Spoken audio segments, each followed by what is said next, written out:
Bonjour les juristes, Décoder le Code du travail vous invite à découvrir la transaction qui est souvent confondue avec la rupture conventionnelle. Alors c'est Léo.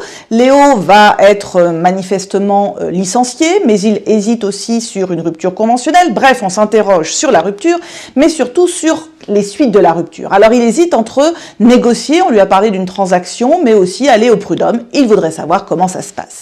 Il faut aller dans le Code civil pour découvrir ce qu'est la transaction. C'est l'article 2044 qui le définit comme un contrat avec des concessions réciproques. Soit c'est pour terminer un litige en cours, soit c'est pour éviter un litige à naître. Alors concrètement, c'est ce qu'on appelle un MARL, un mode alternatif de règlement des litiges.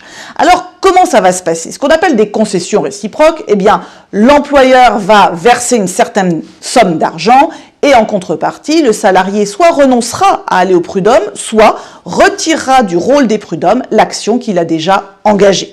Quand est-ce que se fait une transaction? Alors elle peut se faire avant la rupture. En ces cas-là, on négocie une transaction et on la met sous séquestre le temps que la rupture soit consommée, on la ressortira après. C'est pas ce que dit le Code civil, mais c'est ce qui se fait en pratique. Ou alors, elle se fait à tout moment, après la rupture, soit avant même les prud'hommes, soit en cours de prud'homme, c'est possible. Il s'agit d'un contrat qui sera rédigé entre l'employeur et le salarié, mais on va pas se mentir, ça suppose en général l'intervention d'avocats qui sont spécialistes pour rédiger ce fameux contrat.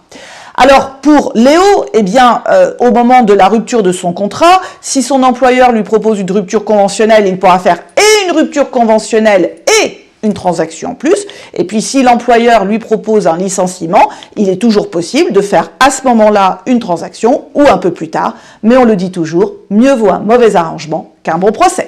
Merci les juristes, à bientôt.